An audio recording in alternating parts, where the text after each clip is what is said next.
Welcome to Martini Time. So I was watching we've been watching these Scottish mysteries called Shetland on Netflix, and they're highly recommended. And so we just finished that, and so I didn't post my pre-Martini Time post on Facebook. So I'm curious to see if that really makes a difference. I don't know if people see FaceTime and come on, or if they have to see like an advertisement. Anyway, so let's see what the monkey mind brings up here today. What caught my interest today was the double bind of Trump and the GOP. I was talking about this morning at Zen Live. It's the wait a minute, somebody's at the door. Okay.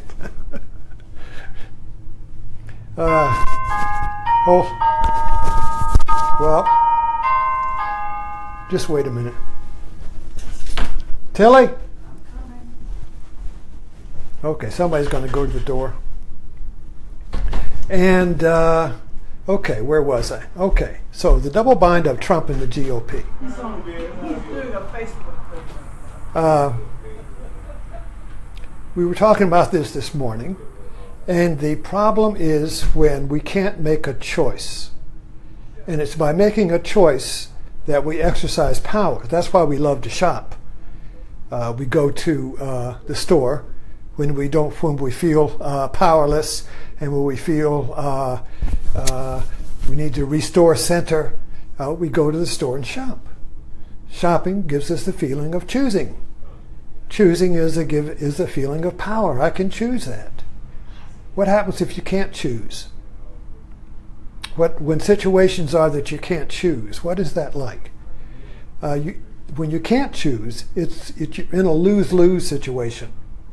No matter what you choose, you lose. And you lose power. You lose, it was death. When you lose what you want. You lose expectation. You lose hope. You lose dreams. You lose power. You lose face, you see. So we don't like to lose. So normally we're in situations where we can choose to win, and that's lose, so we choose the win. And even if you get, you can set up a list of pros and cons, and then choose the side that's heavier on the win, you see. So at least you can say, well, I got a little bit. I got a little bit there, you see. So that's okay. But what is it if it's both equal?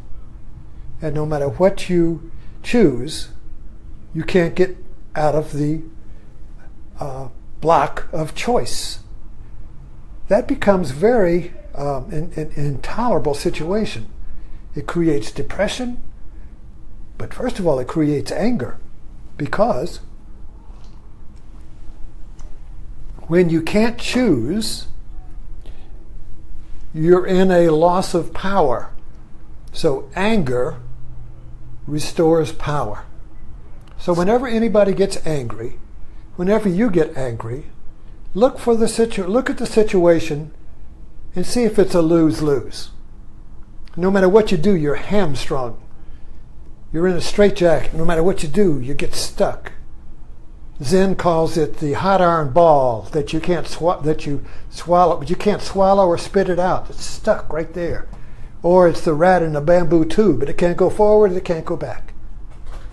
So the feeling when we're like the rat in the bamboo tube is the double bind, and we can't choose. So look at the GOP today. This basically is a national psychodrama. It's like it's playing out on the screen of the nation, like an epic.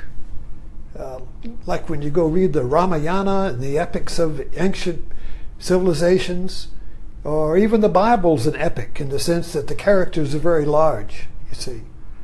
So the characters that are playing today are very large, but it's a very simple play. It's the very simple play of the double bind. Now the GOP has been waiting for 8 years to get power so they could choose and be powerful. And they based their creds on repealing Obamacare. They ran on it. It was going to be their erasing of the legacy of Obama. It was going to be wiping the wall clean of that president.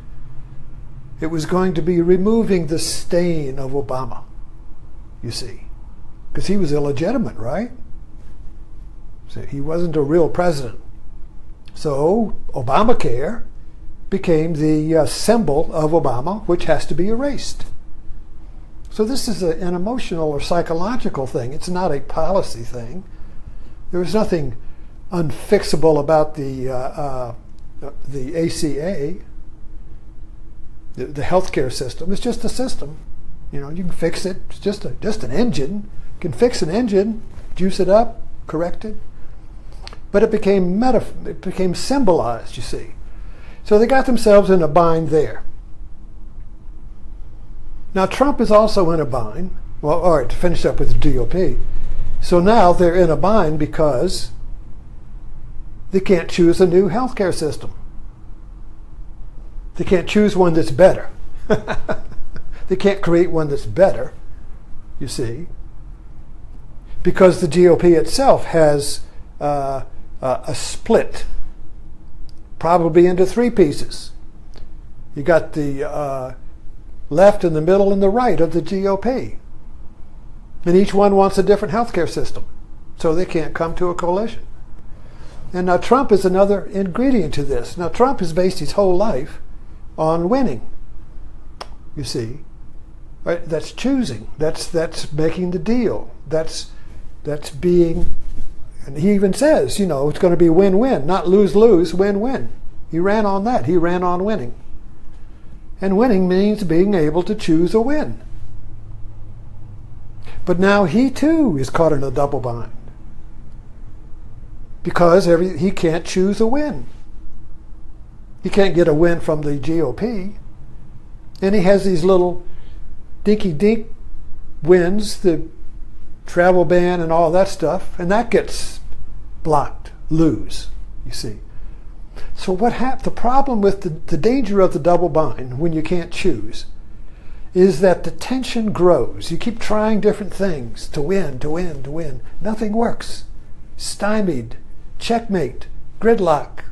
I'm losing face. I'm losing power. I'm losing strength. The anger boils up, you see. What begins as trying to have a rational choice, when you can't make a rational choice, a logical choice between this or that, you become irrational. So the double bind is intolerable. It's like a civil war that won't end. And you keep creating more strategies, more violent attempts to break it, to break out of the siege.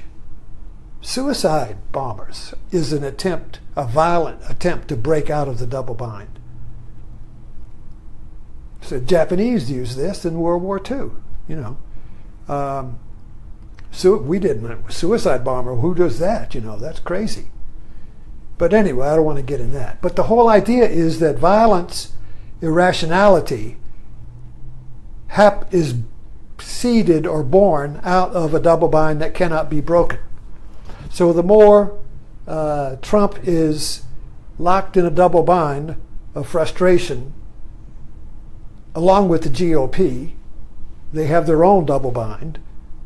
As long as this builds, the pressure for an irrational action increases to break out, you know. And this is where it's dangerous for America, because you can't afford to have a president being irrational, making irrational choices, you see. Now this came in the news today. So the thing that they're floating, Trump was floating this: if you just repeal Obamacare and let the country sit for a year with no health care, and people will be dying and screaming and yelling and crying, and then they'll take whatever you give them. They'll take this bastard healthcare system because it's better than nothing. That's the irrational strategy. That's irrational. That's irrational. So, but you see, well then we can win. You see, then they'll take our piece of crap because they won't have anything. It'd be like beggars will take garbage. So you create beggars out of everybody and they'll take garbage.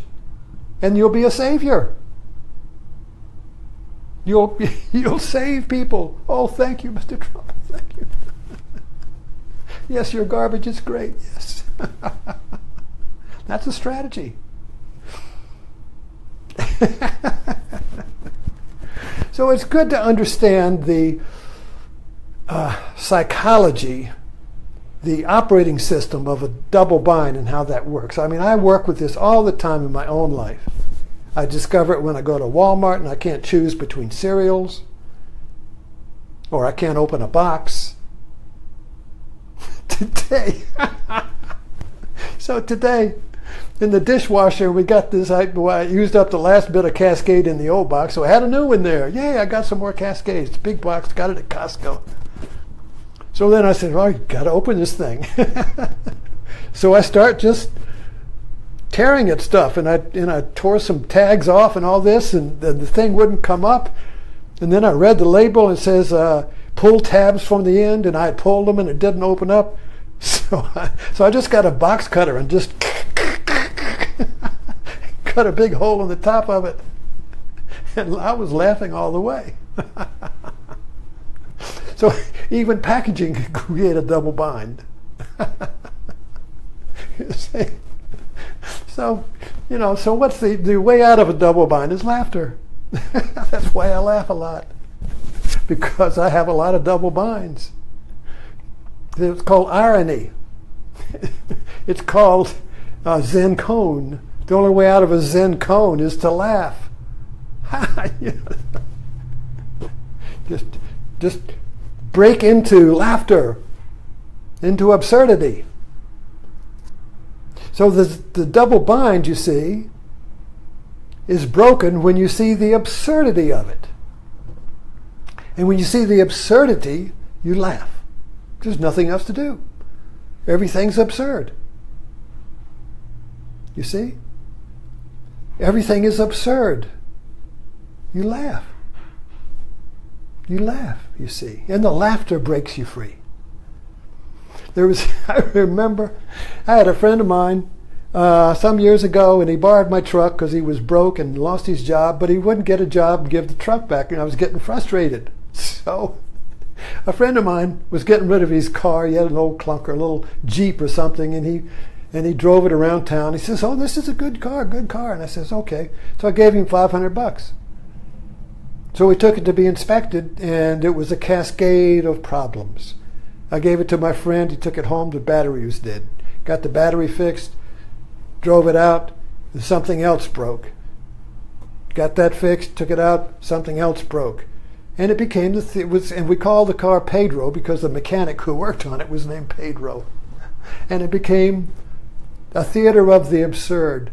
What else can Pedro do to us? It just became screaming laughable. The axle broke. And that's Zorba the Greek. The great plan to bring the wood down from the mountaintop, to shore up the mine, to put everybody to work, it all collapsed. And they just laughed. That was the biggest destruction you ever saw. And they begin to dance. That's the phoenix bird rising out of its own ashes, you see. Out of the ashes of the double bind, you are reborn in laughter. So the double bind, which is the union of opposites, is the mother and father of a rebirth, a new being, a new person, a new whole mind. Laughter makes you whole. The double bind splits you into two incompatible halves. I got to choose that, but I can't, but I need to choose that, I can't. Why? That creates the Feedback loop. Wow, wow, wow, wow, wow, wow, wow. You see. Choose one and the other one grabs you. Choose that one and the other one grabs you. You can't choose because it's one whole split into two parts. You see. So, it's good to study the double bind in our own life. If you can see it in your own life, you can see it in politics. If you see it in your own life, you can see it in the world. And we try to create a civilization where there are no double binds. But in times of change, the double binds increase. In times of change, the tension of the double binds increase. Gridlock. Civil war is a double bind. Stuck. Can't get out. World War I was a double bind. Couldn't get out. The Civil War, our Civil War was a double, well, the siege of Petersburg lasted a whole year. That was a double bind. Nobody could break out. So when you get entrenched and two sides are have equal power, that's a double bind. Because the Civil War is a division of one into two. And our culture, our society has been in a double bind situation for 30, 40 years. Called the cultural war. A war of values, you see. You split one whole into two contradictory value systems, you've got a civil war. That just recreates itself in every news item. Every bit of news that comes up, it's like a little seed, a tree that comes up and immediately splits into two roots, left and right. Two views. Two perceptions. Two realities, each with its own logical validation, each with its own rationality. Each sounds great. Each sounds right, you see. And then you choose one or the other because you can't choose them both at the same time or you're schizophrenic. You can't choose them both at the same time and say, I'm left-right, I'm liberal conservative / No, you're liberal, conservative, right, left. You have to choose. You can't when they're both together. You can't choose. There's nothing to choose. You can't choose the one. You have to choose one or the other. That's what choice is all about. If everything were green, you couldn't choose green. But if there was one single little dot of blue, then you could choose blue or green. But if everything were green, you can't choose it. You can't see it. You see. So perception itself is based on separation, choice. This or that. Which one do you like? You want peas or carrots? You see. Drives women crazy. You want peas or carrots? Oh, I don't care. You want to go to Hawaii or do you want to go to Mexico? I don't care.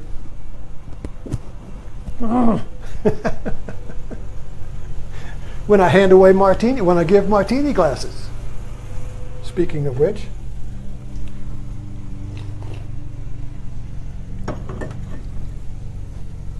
when I give away martini glasses, big shelf of martini glasses, and a couple comes in, have one, take one. Oh, for me. And the woman will usually be the first to choose. Oh, I like that one.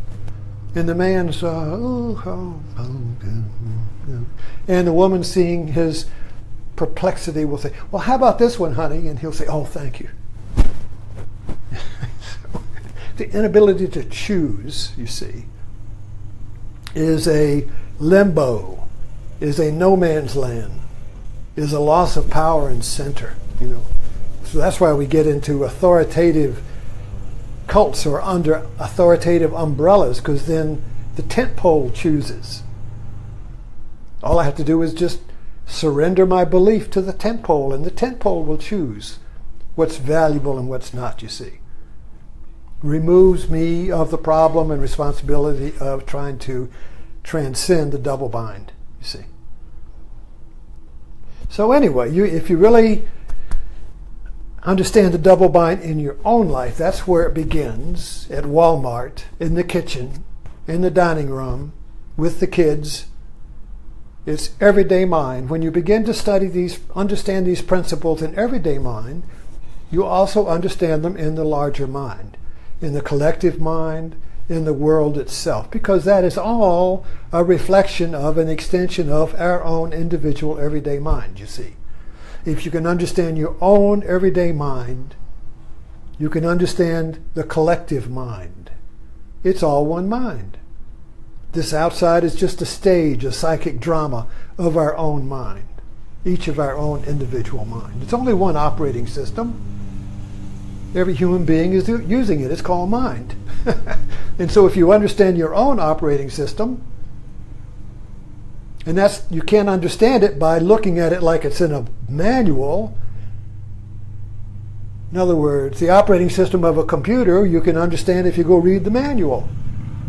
Well, there's no manual for you because you are you. You are a mental process trying to understand or see a mental process, which is you see. So you can't really study yourself from a psychology manual because that's studying yourself as an it. Who is it that's studying? Who is it that's reading the manual? That's who you want to know. And you can't know that by reading about it or studying about it. You have to see it. You have to see yourself in operation. You have to see yourself getting stuck and getting angry. And you have to not judge it and say, oh, you're so stupid. No. You just have to be aware of it. You have to see it. You have to be interested in it. You have to be really curious about catching your mind in the action of being a mind. Because what is it that is curious about its own mind? Awareness, you see. So, anyway, thank you for dropping in. And I'll see you in the morning.